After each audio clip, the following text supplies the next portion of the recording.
방금 읽은 로마서 8장 29절 말씀으로 하나님의 주권과 자유의지라는 제목으로 말씀을 전합니다.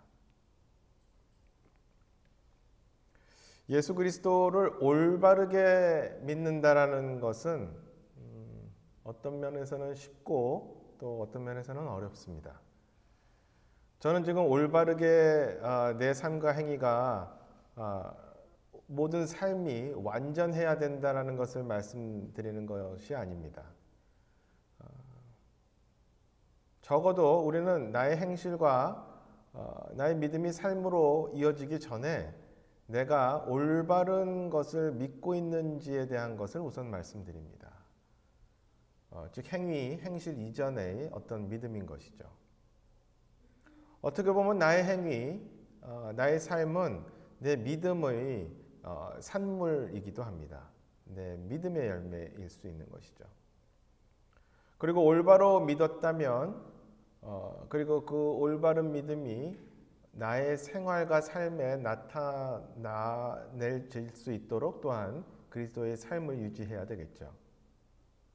그래서 나의 믿음이 나의 행실로 나오는 것이 참으로 올바른 길입니다.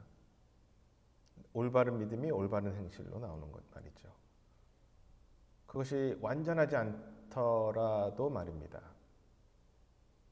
내 믿음이 내 삶에 적어도 어느 정도는 그렇게 나와서 그리스도인으로서의 합당한 삶을 살아야 된다. 이것은 참 누구라도 동의할 일일 것입니다.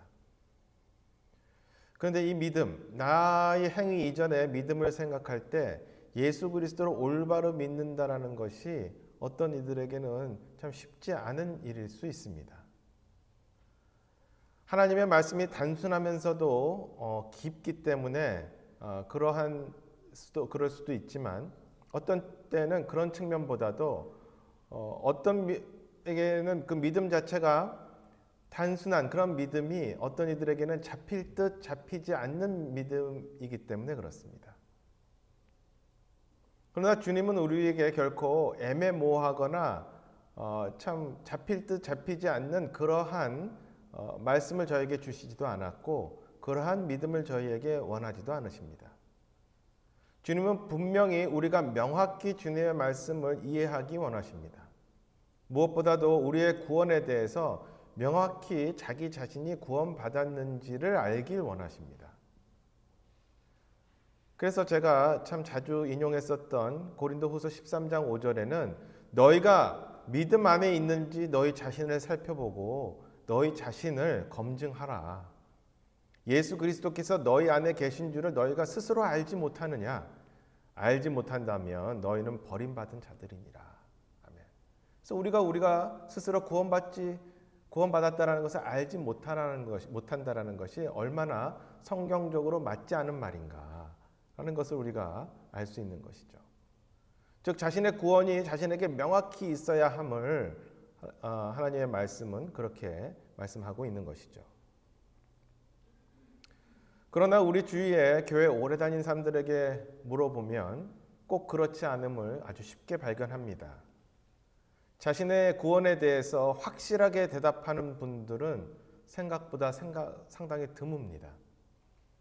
혹시 구원은 받았다고 말씀하시는 분들에게 어떻게 구원받았냐라고 물어보면 성경적으로 올바르게 대답하시는 분들을 찾기는 더 어렵습니다. 이것은 방금 읽은 고린도후서 13장 5절의 말씀과 맞지 않는 것이죠. 그렇죠? 저는 지난주에 구원에 있어서 가장 큰 방해가 되는 것 중 하나가 지난주 설교에서 은사주의다라고 말씀을 드렸습니다. 또한 구원에 대해서 오해를 일으키는 것이 있는데 그것이 소위 신학적으로 얘기하면 칼비니즘입니다. 칼빈주의. 물론 교회에 열심히 다니시는 다른 소위 교파의 분들 중에서 칼빈주의를 물어봤을 때 그것을 실제로 잘 아시는 분들은 거의 없을 것입니다. 사실은. 그러나 문제는 자신도 모르게 그 영향 아래서 교회 생활을 하시는 분들이 상당히 많다라는 것이죠. 칼비니즘에는 소위 5대 강령이라는 것이 있습니다. 칼빈 사후에 정리된 것인데 그럼에도 그의 방대한 저서들과 믿음을 아주 간략하게 잘 정리한 것이죠. 이것은 장로교의 아주 큰 믿음의 근간이 됩니다. 이 5대 강령은 영어로 튤립이라고 얘기를 하죠. 그래서 5가지입니다. 그 스펠링 튤립하고 똑같이. 그래서 T는 total depravity, 그래서 전적인 타락. U는 unconditional election, 그래서 무조건적인 선택. L은 limited atonement에서 제한적인 속죄. I는 irresistible grace, 그래서 저항할 수 없는 은혜. 그리고 P는 perseverance of saints, 그래서 성도들의 견인, 인내하는 견인. 이렇게 5가지가 캘비니즘의 5대 강령이다. 이렇게 정리를 하고 있죠. 각각을 다 말씀드리면 시간이 너무 오래 걸리지만 성경 공부에서 좀 다뤘죠. 우선 전적인 타락이라는 것은 total depravity라는 것은 실제로는 전적인 타락이 의미하는 것은 여기서 전적인 무능력을 이야기합니다. 즉 아담의 범죄 이후 모든 인류의 타락이 있었고 이렇게 타락한 인간은 완전히 타락하였는데 어느 정도로 타락했냐 하면 전적인 무능력으로 자유의지적인 선택을 할 수도 없는 단계까지 타락한 것이다 라는 것이 첫 번째 전제입니다. 하나님께서 선택하시지 않아서 않고 이 사람을 구원하지 않는다라고 작정하시면은 그 사람은 도저히 구원받을 수 없는 상태로 남게 된 것이죠. 그래서 그 다음 것이 나온 것입니다. 무조건적인 선택인 것이죠. 하나님께서 사실 누구를 구원하실지 정하시는 것입니다. 그래서 그 사람을 구원할 것으로 예정하는 것이죠. 그래서 반면 선택되지 않은 사람은 무조건 지옥에 갑니다. 그 사람을 구원하실 것으로 예정하는 것이고 다른 사람은 지옥으로 갈 것으로 예정하는 것이죠. 그러기에 무조건적으로 하나님께서 누구를 구원하실지 정하시면 그 사람들에게만 limited atonement가 있는 거예요. 제한적인 속죄가 있는 것입니다. 그래서 그 사람에게 선택된 사람에게는 은혜를 부어주시죠. 어떤 은혜? 저항할 수 없는 은혜를 부어주십니다. 그래서 그 선택을 받아서 은혜를 주시도록 예정된 사람은 아무리 그 구원을 안 받고 은혜를 안 받으려고 도망 다니고 피한다 하더라도 그 사람은 구원을 받을 수밖에 없는 거예요. 왜냐하면 irresistible, 저항할 수 없는 은혜이기 때문에 그렇습니다. 그렇게 구원받은 사람은 완전한 은혜 가운데 구원받았기에 끝까지 그것을 지키고 견디며 살아갑니다. Perseverance of saints.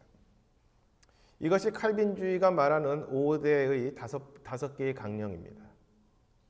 보수적인 칼빈주의자들, 장로교인들은 이것을 절대적으로 믿습니다. 물론 정도의 차이가 있어요. 아시죠? 이렇게 그 내에서 또 자유주의 쪽으로 가면은 이것도 아주 약하게 믿습니다. 그렇지만 기본적으로 장로교인들은 예종론을 믿습니다. 다시 말씀드리지만 이러한 구원관을 통해서 소위 예종론이라는 것이 나오게 돼요. 이는 그렇게 자유의지가 없는 전적인 무능력의 인간을 전제로 하는 것입니다. 우리가 물론 스스로를 구원할 수 없습니다. 그렇죠? 아무리 노력해도 아무리 선하게 살아도 우리는 구원받을 수 없습니다. 스스로. 그러한 관점에서 보면 우리의 타락은, 인간의 타락은 전적인 타락이 맞습니다. 그러나 특정 사람들, 즉 선택된 사람들만 구원받기 위해 예정되고 선택되지 못한 사람들은 지옥에 가기 위해 예정되었다라는 말씀, 즉 이것을 이중 예종론이라고 하는데, 이렇게 예정되었다라고 성경은 말씀하고 있지 않습니다. 그러나 예정론주의자들은 궁극적으로 이렇게 믿습니다. 선택된 자들이 구원받는다. 이 예정론을 믿게 되면요, 진짜 깊이 믿게 되면 구원에 대해서 적극적이지 않아도 됩니다. 그렇죠? 구원받을 사람은 어찌어찌 해도 구원받게 될 것이고 구원받지 못할 사람은 아무리 믿고 싶어도 믿어지지 않기 때문에 그렇죠. 이러한 관점에서 보면 적극적으로 구원에 대해서 생각하는 사람도 적게 되고 그 수가 적극적으로 구원과 복음을 전하려는 책임도 흐려집니다. 내가 적극적으로 복음을 전하지 않아도 그 사람이 구원받을 사람이면 아무리 도망 다녀도 구원받기 때문이죠. 오늘 읽은 로마서 8장 29절에서 사실 30절까지가 황금 체인이라 그래요. 그래서 이것이 예정론을 믿는 사람들이 가장 많이 인용하는 구절들 중에 하나입니다. 29절에 오늘 읽은 것을 제가 다시 한번 읽어보면 그분께서는 자신이 미리 아신 자들을 또한 예정하사 자신의 아들의 형상과 같은 모습이 되게 하셨나니 이것은 그분이 많은 형제들 가운데서 처음 난 자가 되게 하려 하심이니라. 제가 대표로 29절만을 읽었는데요. 그리고 이 30절도 제가 읽겠습니다. 뿐만 아니라 그분께서는 자신이 예정하신 그들을 또한 부르시고 자신이 부르신 그들을 또한 의롭다 하시고 자신이 의롭다 하신 그들을 또한 영화롭게 하셨느니라. 아멘. 이 구절 29절과 30절을 이렇게 딱 떼어놓고 읽으면 예정론이 맞는 것 같이 보입니다. 그런데 이 8장 전체적으로 문맥을 놓고 살펴보면 이 말씀은 예정론을 말씀하지 않고 다른 각도로 충분히 해석될 수 있음을 우리는 보게 됩니다. 그 이유는 8장 전체의 문맥이 구원받은 사람에 대해서, 대상에 대해서 이야기를 하고 있음을 우리는 보게 되기 때문이죠. 8장 24절을 보면은 우리가 소망으로 구원을 받았기 때문이라. 그러나 보이는 소망은 소망이 아니니 어찌하여 사람이 보는 것을 여전히 바라리요. 계속해서 제가 읽겠습니다. 그러나 우리가 보지 못하는 것을 우리가 바라면 인내로 그것을 기다리느니라. 이와 같이 성령께서도 우리의 연약함을 도우시나니 우리가 마땅히 기도할 바를 알지 못하나 성령께서 말로 할 수 없는 신음으로 친히 우리를 위해 중보하시느니라. 마음을 살피시는 분께서 성령의 생각이 무엇인지 아시나니 이는 그분께서 하나님의 뜻대로 성도들을 위해 중보하시기 때문이니라. 우리가 알거니와 유명한 구절이죠. 하나님을 사랑하는 자들 곧 그분의 목적에 따라 부르심을 받은 자들에게는 모든 것이 합력하여 선을 이루느니라. 그 다음에 29절이 나옵니다. 아멘. 그렇죠? 그러니까 이 대상 자체가 지금 문맥으로 봤을 때 구원받은 자들을 대상으로 해서 이야기를 쭉 8장을 쓰고 있음을 우리는 보게 됩니다. 8장을 읽으면 그렇게 구원받은 사람의 대상으로 쓰고 있고 이 사람들에 대해서 즉 지금 현재 이 로마서가 쓰여진 시점에서 이미 구원받은 그 성도들을 그렇죠? 이미 지금 이 로마서가 쓰여진 시점에서 이미 구원받은 이 시대에 이 전에 구원받은 성도들에 대해서 생각하실 때 이 성도들이 구원받을 것을 이미 주님은 미리 아셨고 당연히 아셨고 이 구원받은 성도들은 예수 그리스도의 모습으로 변화될 것이라고 예정된 것이죠. 구원받은 사람들은. 무슨 얘기인지 아시겠죠? 구원받았으면 예수 그리스도의 형상으로 갈 것이다. 이것은 예정된 일입니다. 구원받은 사람들은 그렇게 돼야 되는 것이죠. 그리고 그러한 구원받은 사람들은 예수님께서 어떻게 부르요? 의롭다 부르시는 것이죠. 비슷하지만 다른 각도에서 또 살펴보면 오늘날의 로마서가 쓰여진 시점뿐만 아니라 이 시대에도 그렇게 비슷하게 적용할 수 있습니다. 제일 중요한 단어 중에 하나는 미리 아심입니다. 그래서 29절을 보면은 29절 다시 보면은 예정하시기 전에 미리 아셨다라는 것이 먼저 나옵니다. 그렇죠? 미리 아심이 먼저 나온다. 주님은 시간을 초월해서 사실 누가 구원받게 될 사람인지는 미리 아십니다. 미리 아실 수밖에 없어요. 왜 그러냐 하면 제가 지금 55이지만 제가 80살에 죽게 된다고 했을 때 이미 영원 전서부터 주님께서는 내가 80살에 죽지만 내가 31살 때 구원받았을 것이라는 것을 미리 아십니다. 아시기 싫어도 아십니다. 시간을 초월하신 분이기 때문에 그렇죠. 제가 이렇게 구원받도록 예정되어 있지 않지만 미리 아심을 통해서 내가 구원받을 것이라는 것을 미리 아셨던 예수 그리스도는 내가 구원받을 것이고 예수 그리스도의 형상으로 닮아갈 것으로 예정된 사람으로 아시는 것이죠. 미리. 무슨 얘기인지 아시겠죠?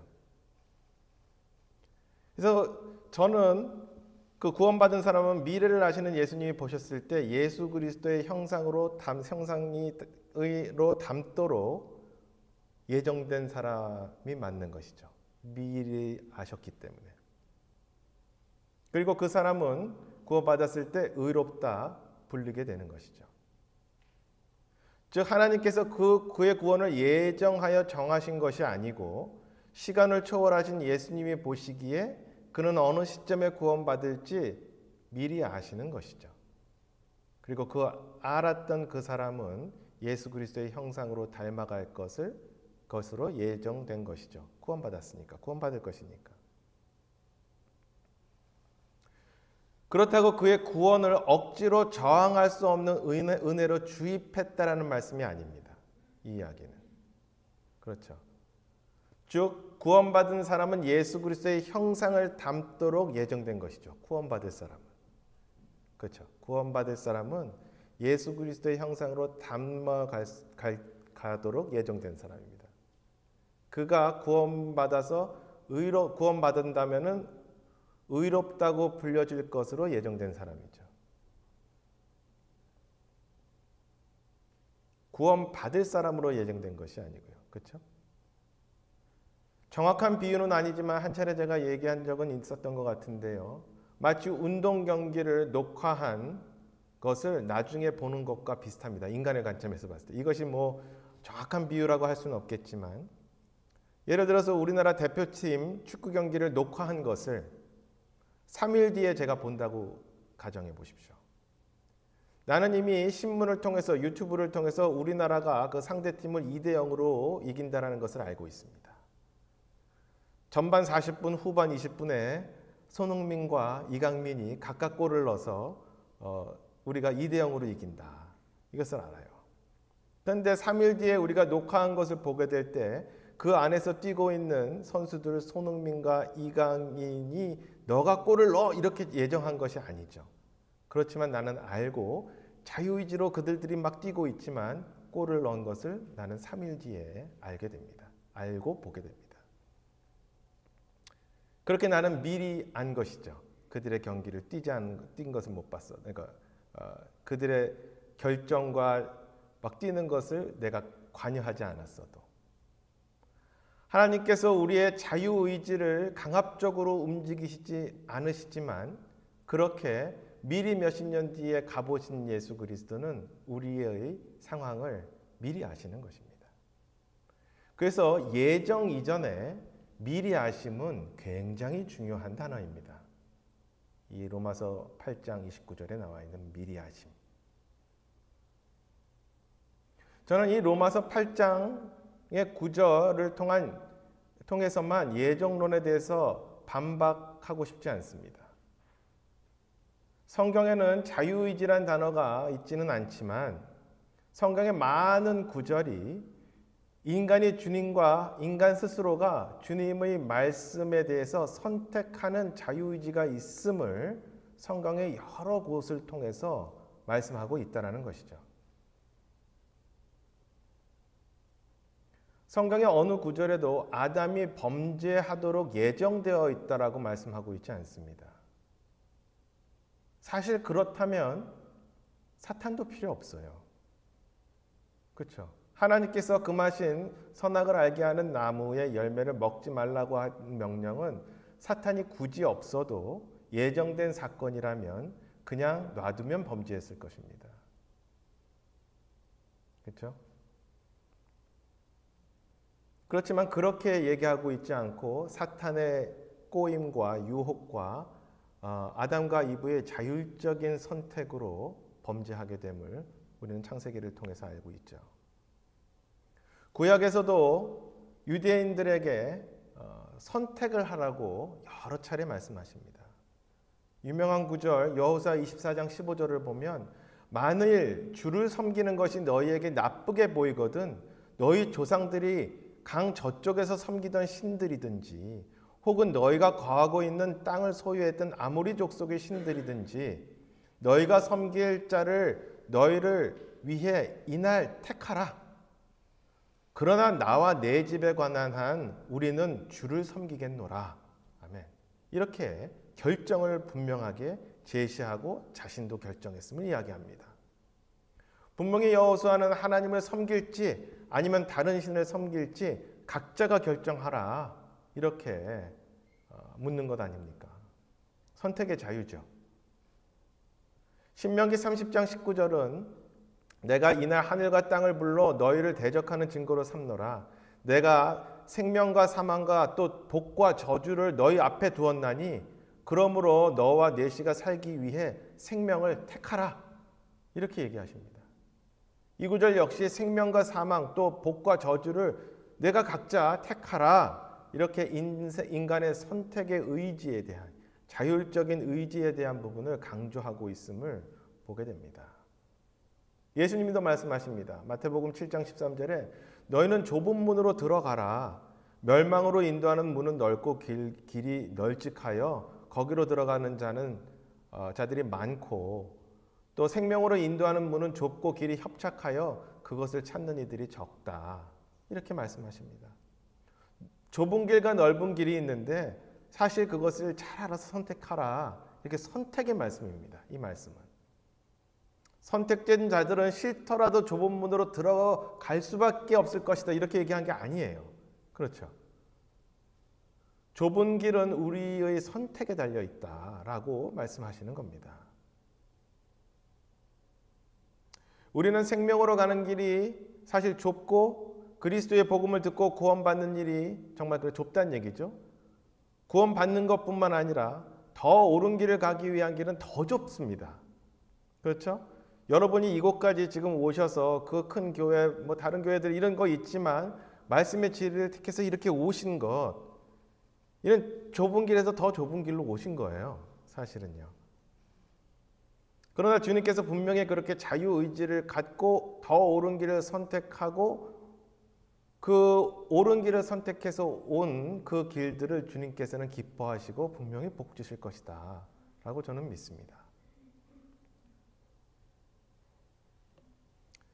갈라디아서 5장 13절을 보면 형제들아 너희가 해방의 자유를 누리도록 부르심을 받았지만 해방의 자유를 단지 육신을 위한 기회로 쓰지 말고 오히려 사랑으로 서로를 섬기라. 아멘. 이렇게 또한 말씀하십니다. 이는 구원을 받은 자들뿐만 아니라 구원받은 후에도 구원받은 사람들은 자유가 있지만 그 자유를 잘 선택해서 네가 잘 사용해라 라는 선택의 말씀을 또한 얘기하고 있습니다. 더 나아가 가장 큰 말씀, 가장 사람들이 좋아하는 말씀 요한복음 3장 16절을 보면 구원의 복음은 예정된 사람에게만 주어진 것이 아니라 모든 사람들에게 주어져 있음을 분명히 말씀하십니다.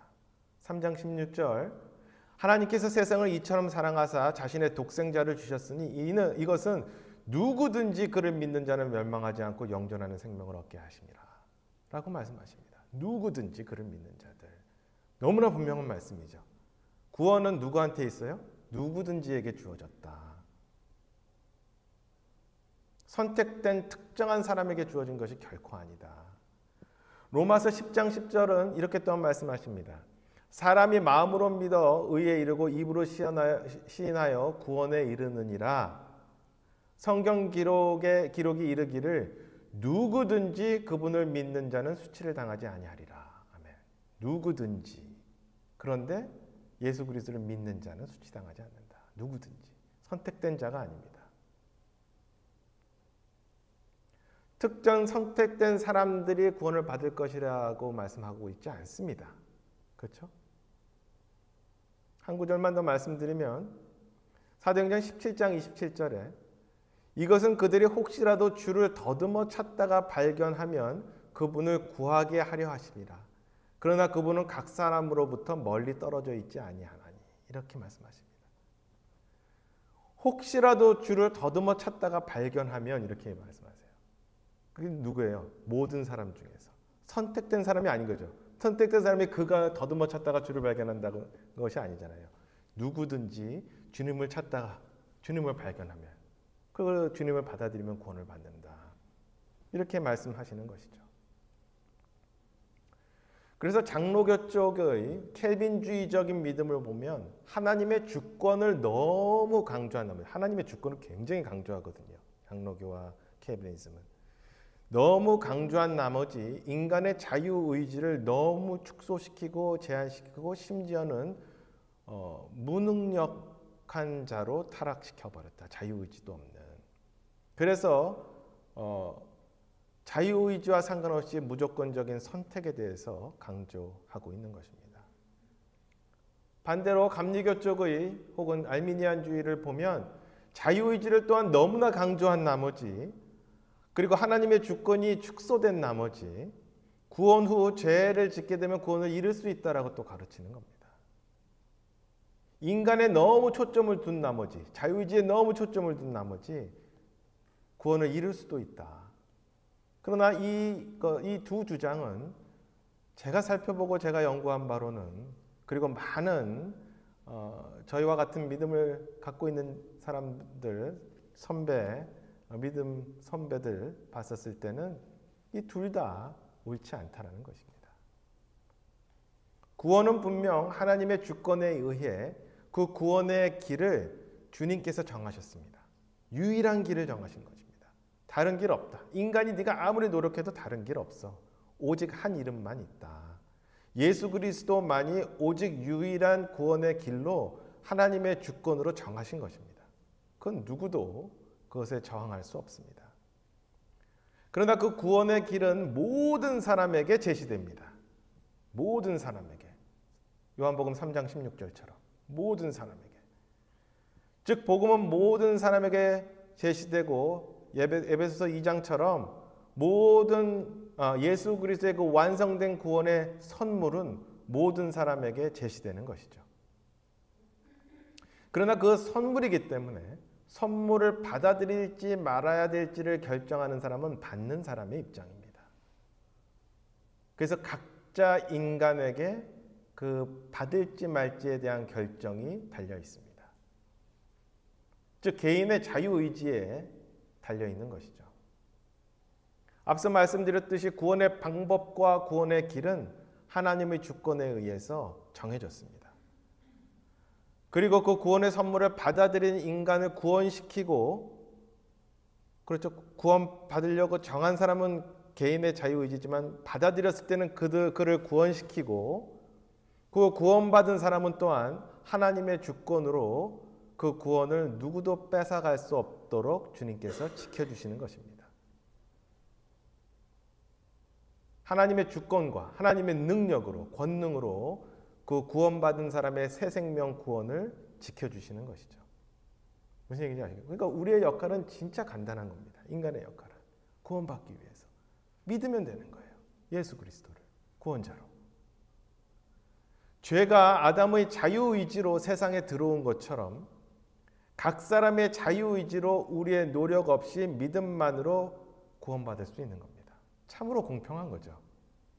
따라서 구원받을 사람은 가만히 있어도 구원받게 되어 있어. 혹은 흔히 말하는 것은 이렇게 말하는 것은 잘못된 것입니다. 지금 이 사람에게 복음을 전하지 않더라도 구원받을 사람은 누군가 전해서 이 사람은 구원받게 되어 있어. 이렇게 말씀한다면 잘못된 것입니다. 그래서 오늘 내가 전하는 복음이 그 사람에게는 인생의 마지막 복음이 될 수 있습니다. 그래서 올바른 침례교인의 믿음을 갖고 있다면 보다 적극적으로 복음을 전해야 하는 것입니다. 누가 구원받을지 정해져 있지 않기 때문입니다. 성경은 분명히 각자가 주님께 회개 보고한다고 되어 있습니다. 로마서 14장 12절에 구원받은 사람들도 그리스도의 삶 가운데 회개 보고를 한다고, 우리가 지금 그리스도인으로서 생활한 것들에 대해서 회개 보고한다고 쓰여져 있습니다.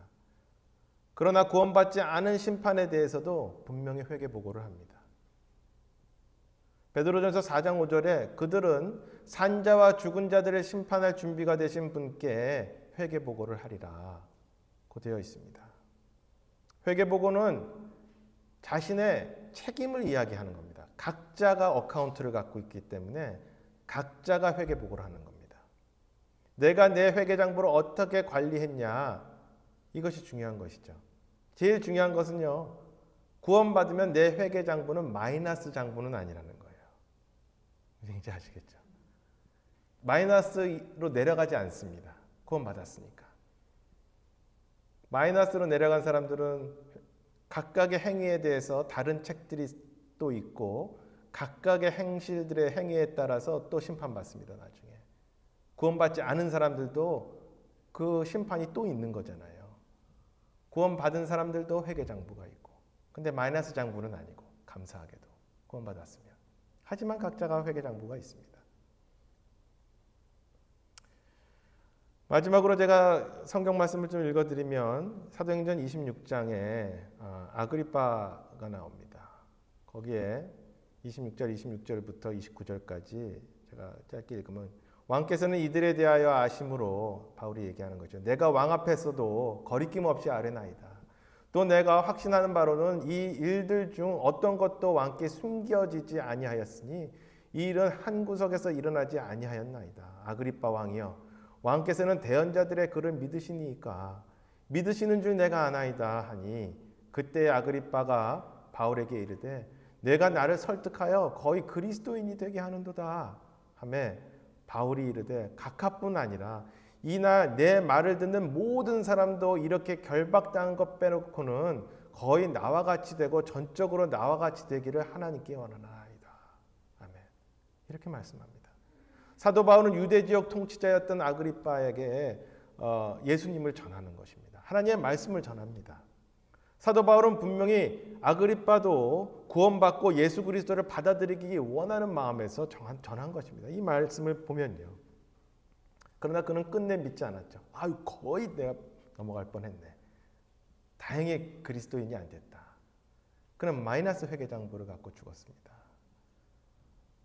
그러나 사도 바울은 분명히 말합니다. 모든 사람이 자신과 같이, 지금 결박당한 것은 다른 사람들이 나같이 되는 걸 원치 않는데, 그렇지만 구원받은 나처럼 되기를, 모든 사람이 그렇게 되기를 원한다.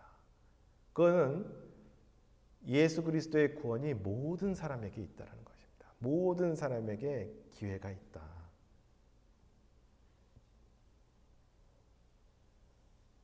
성도 여러분, 우리에게는 분명 자유의지가 있습니다. free will이 있습니다. 이 자유의지가 모든 사람에게 있기에 이는 훗날 주님 앞에서 어떤 변명도 할 수 없는 이유가 됩니다. 우리의 결정이었기 때문에. 구원을 받아들이지 않은 사람도 지옥 가게 될 때 얼마나 많은 이유가 있겠습니까? 그렇지만 변명할 수 없습니다. 자기의 선택이었기 때문에 그렇습니다. 구원받은 그리스도인이 또한 마땅히 해야 할 일을 하지 않음으로써, 혹은 하지 말아야 할 일을 함으로써 그리스도인으로서 마땅히 받아야 할 보상을 잃는 것에 대해서도 그리스도 심판석 앞에서 그 누구도 변명할 수 없게 됩니다. 왜냐하면 나의 삶은 나의 선택이었기 때문에 그렇습니다. 각자가 회개 장부가 있기 때문이죠. 여러분이나 저나 그렇게 회개장부를 갖고 있습니다. 오늘 우리 모두 우리의 선하고 올바른 의지 가운데 구원받지 않은 사람은 예수 그리스도를 구원자로 받아들이는 결단의 날이 되고, 또 구원받은 사람은 주님 앞에서 그리스도인으로서 합당한 결정과 또 그 믿음에 합당한 또한 행실로 이어져서 그리스도인의 삶을 충실히 살아가는 저와 여러분이 되기를 소원합니다. 기도하겠습니다.